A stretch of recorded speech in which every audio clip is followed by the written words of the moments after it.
Dear Joseph. A novel. I was only 15 years old when I experienced the greatest challenges of my life.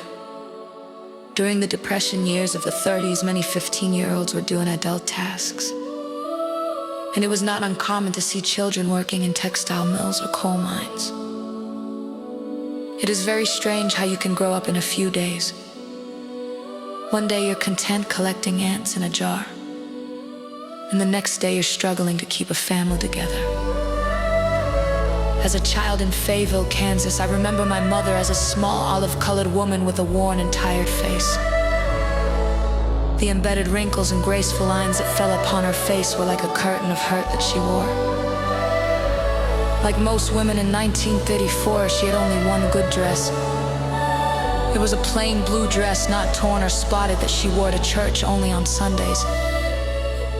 Yet deep within my mother was kept a constant well of understanding and love from which she let us children drink. At one time our house was filled with much love. My father worked as a Pullman porter for the railroad. He was a tall, light-skinned, gray-haired man with a very impressive look. A mixture of Greek and Turkish characteristics, he did not fit the mold of the average colored man of the time. Perhaps he could have passed for other than black, but his wool-like hair and broad nose were identifying characteristics that could not be hidden. Dressed in his Pullman porter uniform, I used to imagine him being the captain of a luxurious ocean liner. He was so proud to be a colored porter, for it was the kind of job that people in the community respected. He kept telling us that there were opportunities regardless of what color you were. He was meticulous in his job, serving the people on the trains and living as if his color did not matter. He lived in a dream world, refusing to see the signs around him that said, "Colored only." He walked as if discrimination was an unnoticeable fact or that it did not touch him. But the Depression was slowly eating into every fragment of society.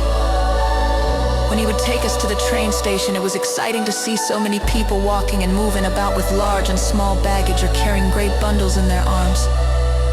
An ecstatic river of life, moving and dignified with briefcases and newspapers.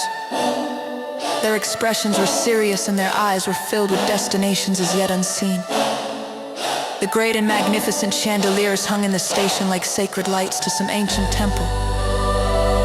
Doors of shining polished brass were like the entrance to a majestic, golden kingdom. Fashionably dressed people, men wearing neat pinstripe suits. Women with hats decorated with peacock feathers paraded through the station. My father walked around the station as if he owned the whole place, pointing out the different kinds of trains, telling us stories about each train. Big and black trains came into the station, heaving like uncontrollable giants, filling the loading area with white,